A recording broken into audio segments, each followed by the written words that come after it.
नमस्कार, स्वागत है आप सभी का देश देशांतर के आज के इस अंक में। मैं हूं आपके साथ अमृता चौरसिया।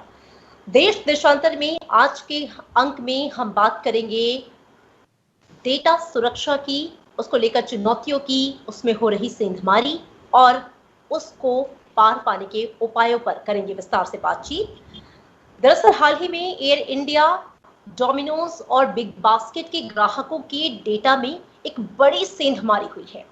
फरवरी 2021 में एयर इंडिया का पैसेंजर सर्विस सिस्टम प्रोवाइडर सीटा पर साइबर अटैक हुआ और इस अटैक में एयर इंडिया के 45 लाख ग्राहकों का पर्सनल डेटा जो है वो लीक हो गया। इसमें ग्राहकों के नाम, जन्मतिथि, contract information, passport information, ticket information और क्रेडिट कार्ड जैसे डेटा जो है वो शामिल थे। लीक हुआ डेटा जो है वो 11 अगस्त 2021 से 3 फरवरी 2021 के बीच रजिस्टर्ड हुआ था। एक दूसरे मामले में एक हैकर ने पिज्जा ब्रांड डोमिनोज की ग्राहकों की सूचना लीक कर दी। नतीजा, डोमिनोज इंडिया के 18 करोड़ उपभोक्ताओं की सूचना सार्वजनिक कर दी गई। और वहीं बिग बास्केट के करीब 20 मिलियन ग्राहकों का जो डेटा है वो डार्क वेब पर लीक हुआ है। इस डेटा में email address, phone number, password जैसी जानकारियां शामिल हैं। साथ ही ग्राहकों का जो फिजिकल एड्रेस होता है, डेट ऑफ बर्थ होता है, तमाम निजी जानकारियां जो है वो इसमें शामिल है। और ये कोई पहला मामला नहीं है। हम देख रहे हैं कि पिछले कई सालों से, पिछले कई महीनों से लगातार, इससे पहले भी जो फेसबुक में जिस तरीके से डेटा लीक हुआ था, जिसको कि सबसे बड़ा फेसबुक का डेटा लीक माना गया था। इसके अलावा आधार में भी डेटा लीक का मामला जो है 2018 में सामने आया था। करोड़ों लोगों के आधार नंबर जो है उसमें लीक हुए थे। ये कितनी बड़ी चिंता का विषय है और इसे लेकर किस तरह की चुनौतियां हमारे सामने हैं, इसे लेकर क्या कानून क्या है देश में और क्या या क्यों वो प्रभावी नहीं है, लोगों को अपने स्तर पर कितना जागरूक होने की आवश्यकता है, तमाम पहलुओं पर हम विस्तार से बातचीत करेंगे। मेरे साथ दो बेहद खास मेहमान जुड़ गए हैं। सुविमल भट्टाचार्य जी हैं, आप डिजिटल टेक्नोलॉजी एक्सपर्ट हैं, स्वागत है सर आपका। साथ ही एडवोकेट खुशबू जैन हैं, आप साइबर लॉ एक्सपर्ट हैं, आप दोनों का स्वागत। और सुविमल जी, सबसे पहले चर्चा की शुरुआत मैं आपसे करना चाहूंगी। जो अपने इंट्रो में मैंने जिस तरीके से बताया, चाहे एयर इंडिया की बात हो, बिग बास्केट की बात हो, डोमिनोज की बात हो, और इससे पहले फेसबुक, आधार, तमाम तरह की हम देख रहे हैं जो डेटा लीक के मामले सामने आ रहे हैं, वो दरअसल कितनी बड़ी चिंता का विषय है। सबसे पहले इस पर मैं चाहूंगी कि आप प्रकाश डालें।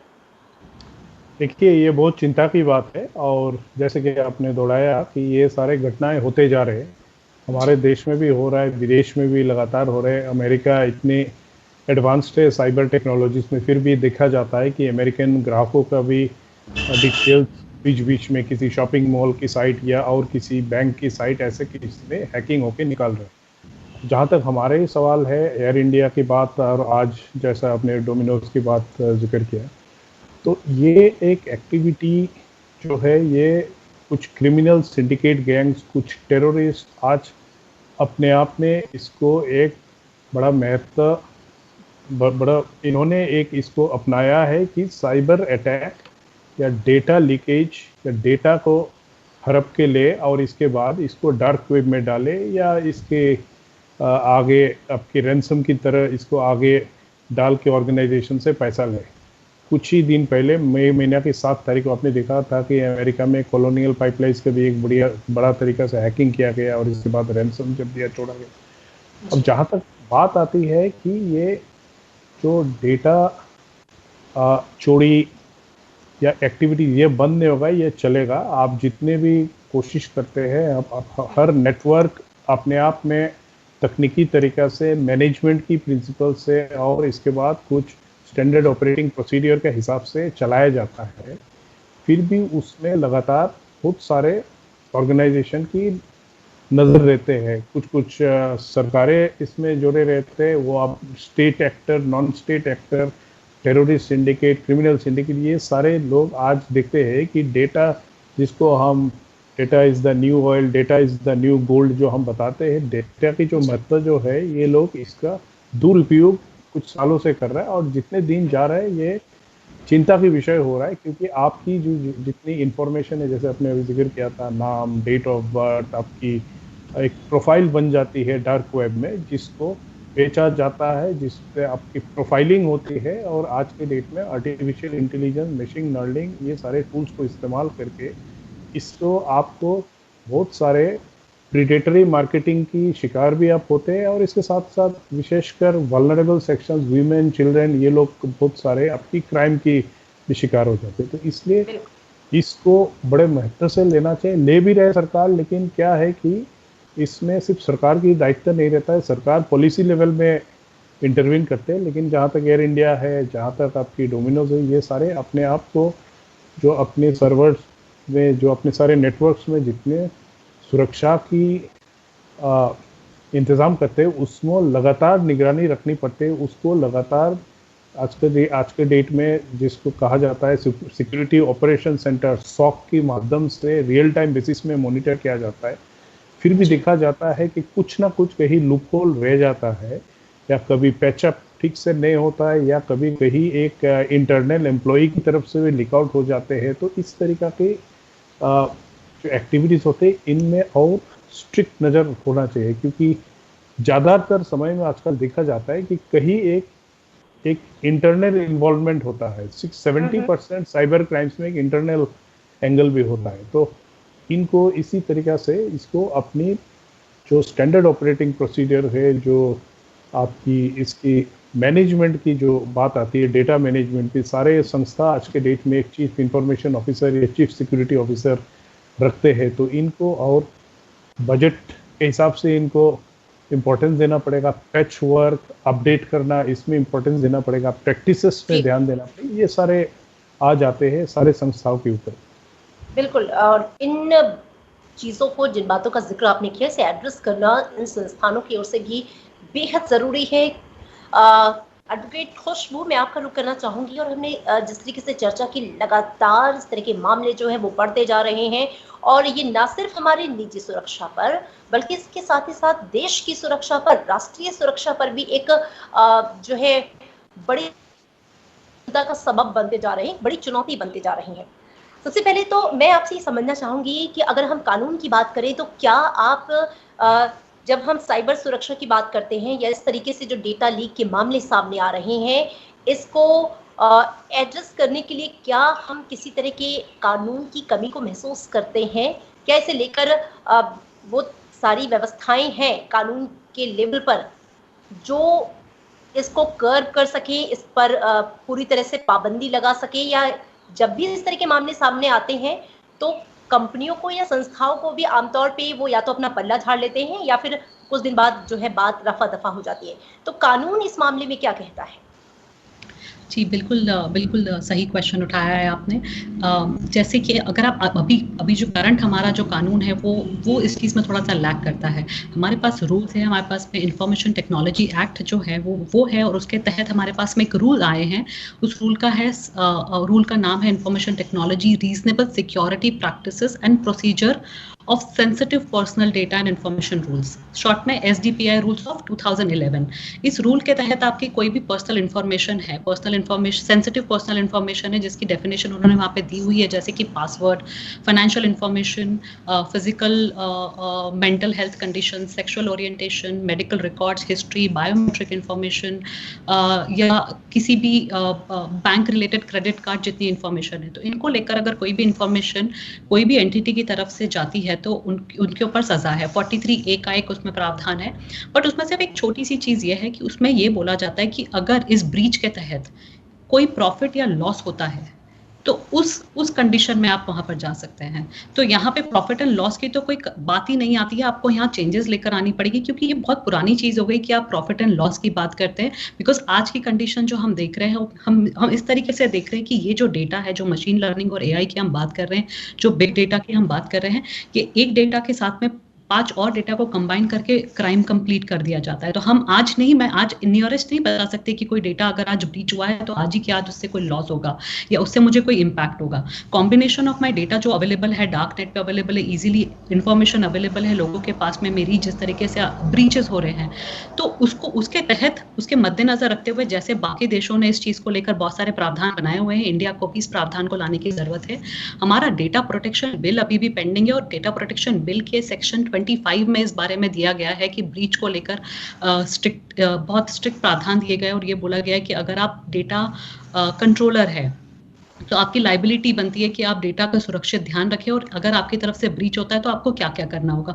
उसी सेम डेटा प्रोटेक्शन बिल की जो बात करें, अगर वो उसी फॉर्म में पास होता है तो उसमें और भी प्रावधान दिए हुए हैं कि आपके ऊपर स्ट्रिक्ट पेनल्टीज लगेगी। 2 से 4% पेनल्टी आपके ऊपर, आपके टर्नओवर के लेकर, अगर पर ब्रीच के ऊपर आपके ऊपर पेनल्टी लगेगी अगर आपने जो एक रीजनेबल सिक्योरिटी है उसको मद्देनजर रखते हुए आपने मेंटेन नहीं की सिक्योरिटी को, अगर आप डेटा कलेक्टर हैं।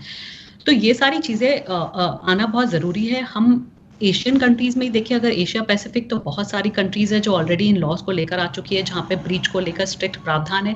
हम जीडीपीआर को देखें तो जीडीपीआर भी बहुत स्ट्रिक्ट है अगर ब्रीच को लेकर। यूरोपियन यूनियन यूएस बहुत स्ट्रिक्ट है ब्रीच को लेकर। अगर हेल्थ डेटा है तो वो हिप्पा करके उनका जो एक्ट है वहां पे वो एनफोर्स हो जाता है। अगर नॉर्मल डेटा है तो उनका दूसरा एक्ट आ जाता है, और पेनल्टीज बहुत हाई है। अगर आप पिछले यूरोपियन यूनियन की पेनल्टीज देखेंगे तो पेनल्टीज आप देखेंगे गूगल से लेकर, इक्विफेक्स से लेकर मैरियट पे बहुत बड़ी बड़ी पेनल्टीज इंपोज हुई है ब्रीच को लेकर, जो उनके जो स्टैंडर्ड्स, रीजनेबल सिक्योरिटी मेजर्स थे जो उन्होंने मेंटेन नहीं किए।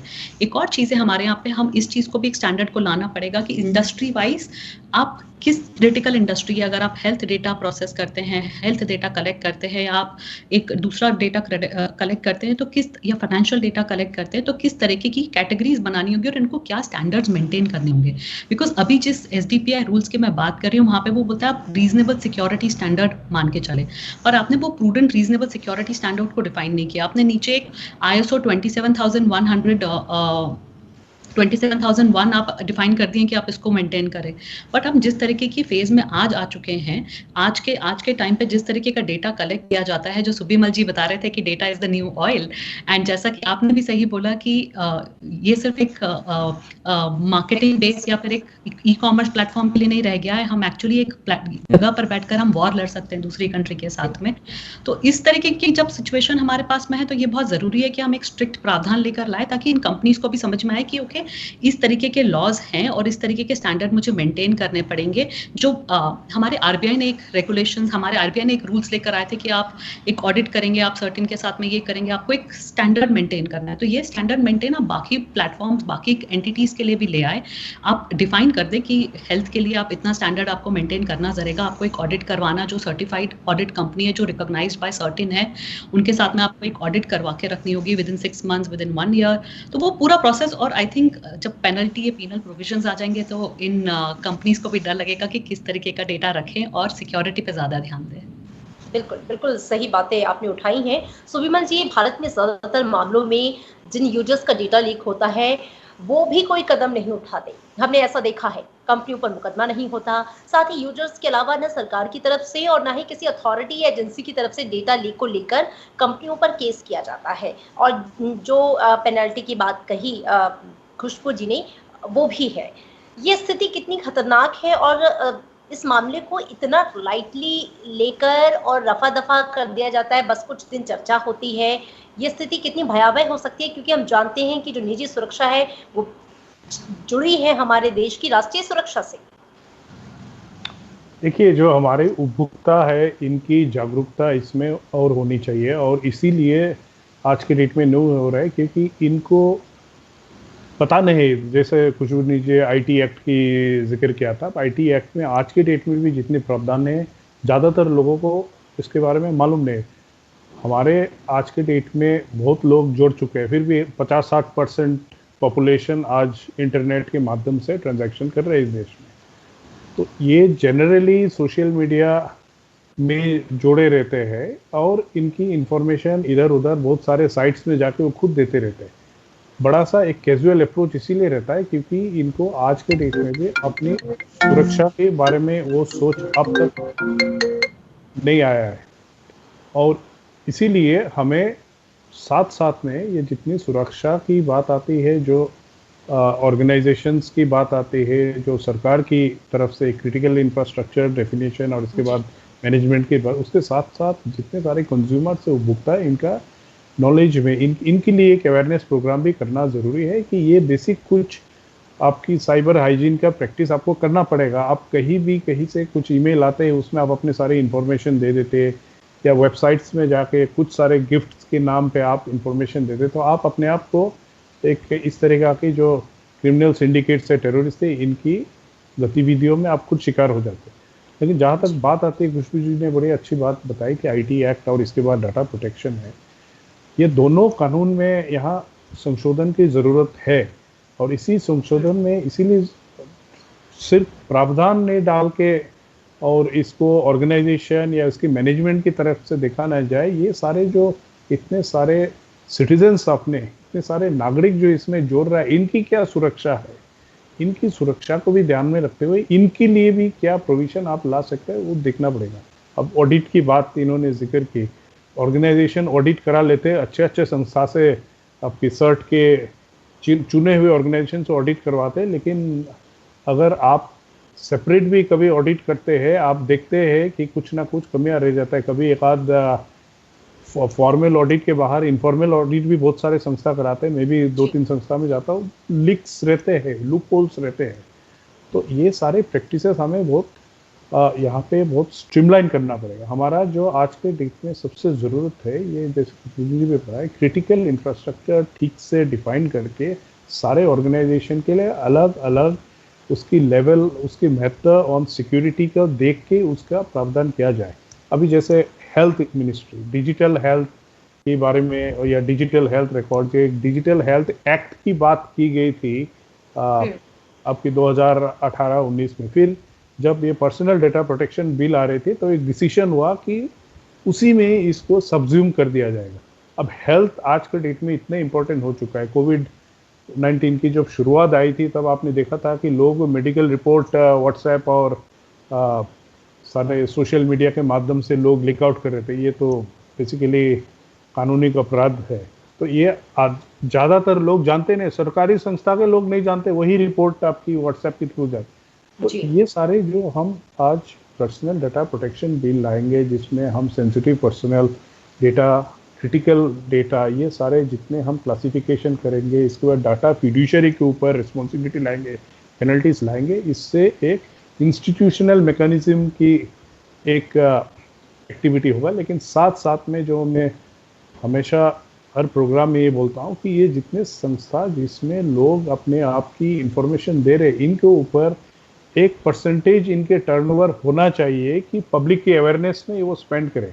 सारे बैंक जितने सारे एडवर्टाइज देते हैं, उसका भी अगर 20% सिर्फ पब्लिक के अवेयरनेस जैसे भी करे, एडवर्टाइजमेंट के माध्यम की तरह या मोहल्ला में जाके कुछ ओरिएंटेशन प्रोग्राम, ऐसा करना बहुत ज़रूरी है। लोगों को समझना चाहिए कि कैसे इन्फॉर्मेशन दे, कहाँ इन्फॉर्मेशन दे, कितना इन्फॉर्मेशन दे। नहीं तो ये सारे जितने आज के डेट में डेटा कलेक्शन होती है और हमारे आपको पता है कि देश में इतने नागरिक है, डिजिटल इंडिया के माध्यम से लोग जोड़ रहे हैं नेटवर्क में, तो ये तो एक गोल्ड माइन जैसा बन रहा है। ये सारे प्रीडेटरी कंपनीज को, मार्केटिंग को, अच्छे कंपनीज भी इसमें जुड़े हुए हैं, क्योंकि इसके बेसिस में इनकी एडवर्टाइजमेंट, डिजिटल एडवर्टाइजमेंट रेवेन्यू आती है। तो हमें साथ साथ में कानून के साथ साथ ये अवेयरनेस प्रोग्राम भी रखना बहुत जरूरी है। आप कह रहे हैं कि स्ट्रिक्ट लॉ की तो जरूरत है ही, लेकिन उसके साथ जो ग्राहक हैं, जो लोग हैं, उनको भी अपने स्तर पर अवेयरनेस जो है वो बहुत ज्यादा जरूरी है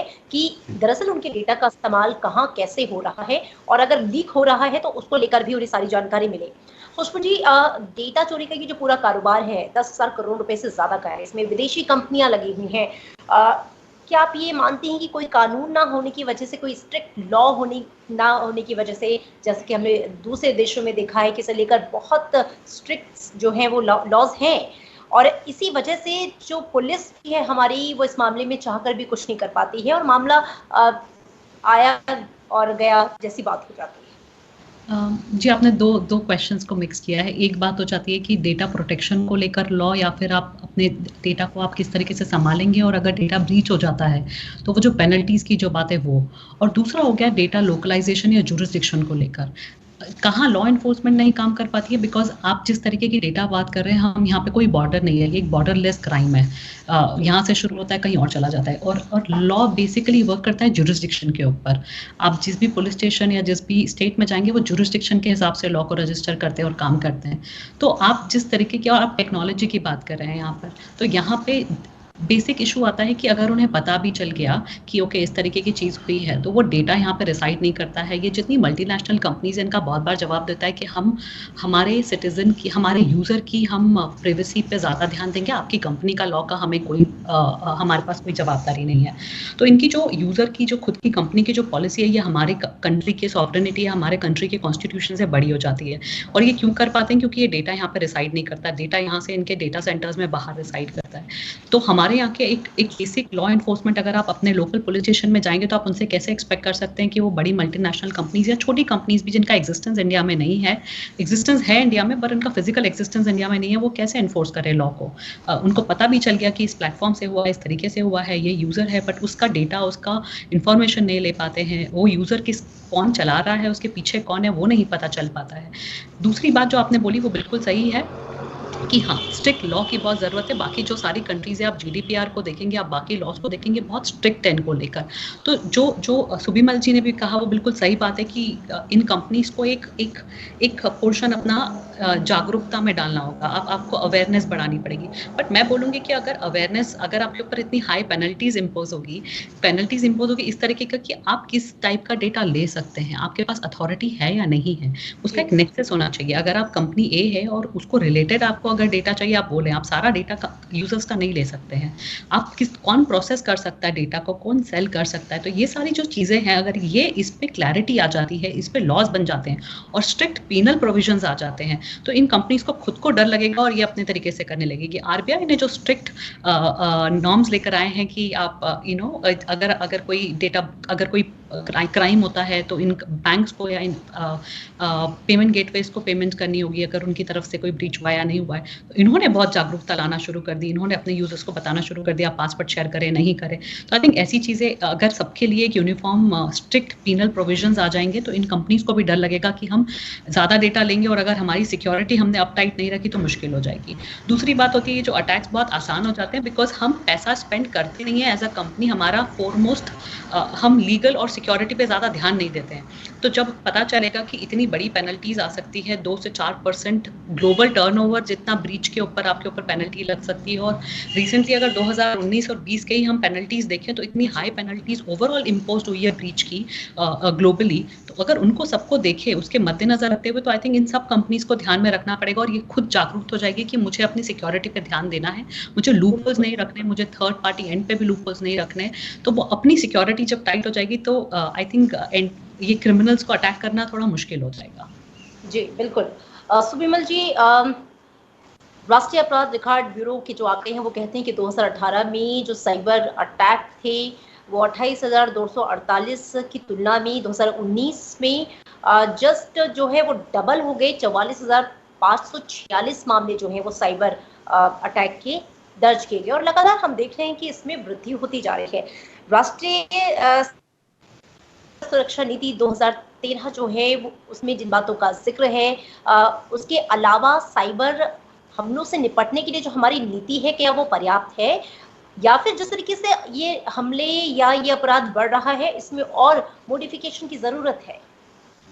बिल्कुल जरूरत है। इनफैक्ट 2013 के नेशनल साइबर सिक्योरिटी पॉलिसी को चेंज करने के लिए सरकार कई बार हमने सुनाई दिया कि कुछ ही दिनों में इसकी चेंजेस आ रहे हैं और उसमें और कठोर प्रोविजंस रहेगा जिसके माध्यम से बहुत सारे जितने आज के घटनाएं होते गए उसका एक नेशनल सिक्योरिटी एंगल होता है। तो cyber security as part of national security, ये एक स्ट्रेटेजी जो प्रधानमंत्री ने भी जिक्र किया, NSA ने भी जिक्र किया, इसको मद्देनजर रखते हुए बहुत सारे प्रावधान लाया जा रहा है और इससे बहुत सारे क्रिटिकल सेक्टर्स की जो सिक्योरिटी होते हैं, इसके जो डेटा की इम्पोर्टेंस होते हैं, इसकी सिक्योरिटी की जो इम्पोर्टेंस होती है, ये और कठोर तरीके से देखा जाएगा। अगर आप देखें जैसा हमारा आधार सिस्टम है, आधार को हम प्रोटेक्टेड सिस्टम के हिसाब से मानते हैं, जो IT एक्ट के अंदर हम स्पेसिफिक डेफिनेशन देते हैं प्रोटेक्टेड सिस्टम। तो ऐसे बहुत सारे सिस्टम आगे प्रोटेक्टेड सिस्टम या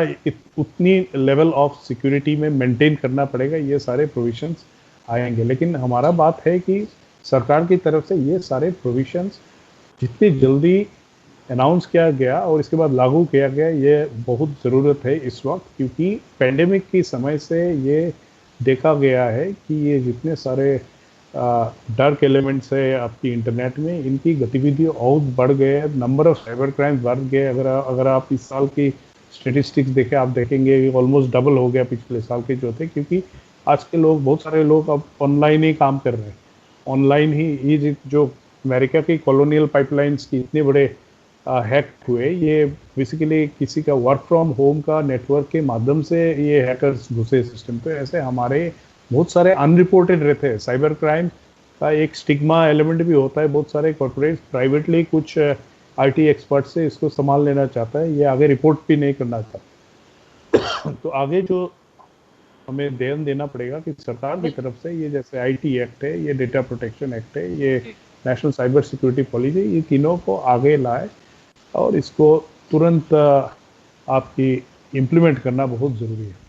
बिल्कुल, बहुत अच्छी चर्चा चल रही थी, लेकिन चूंकि वक्त की कमी है तो हमें इस चर्चा को यहाँ विराम देना होगा। लेकिन आप दोनों ने ही बहुत अहम जानकारियाँ दी। जिस तरीके से इस समय हम एक ग्लोबल विलेज में तब्दील हो चुके हैं और डिजिटल जो है वो युग आ चुका है, अब वर्क फ्रॉम होम भी है और सब कुछ जो है वो अब जो है इंटरनेट और कंप्यूटर डिवाइसेस पे आधारित हो गया है। ऐसे में बहुत ज़रूरी है कि जो हमारे निजी डेटास हैं उनकी सुरक्षा की जाए, क्योंकि यहाँ पे मामला सिर्फ निजी व्यक्तिगत डेटा का नहीं है, यहाँ पर मामला राष्ट्रीय सुरक्षा से भी जुड़ा हुआ है और इसे लेकर ज़रूरत है कि गंभीर प्रयास किए जाएं। विदेशों में जिस तरीके के स्ट्रिक्ट लॉ हैं उसी आधार पर देश में ऐसे कानून लाए जाएं जो इसे बहुत अच्छे से कर्व कर सकें और कंपनियां भी अपने स्तर पर, जैसा कि आप दोनों ने ही कहा, कि इसको लेकर नॉर्म्स बनाएं और उसका पालन करें। जागरूक होने की बहुत ज़रूरत है ग्राहकों के लेवल पर अगर बात की जाए। आप दोनों खास मेहमानों का शुक्रिया इस चर्चा में शामिल होने के लिए। नमस्कार।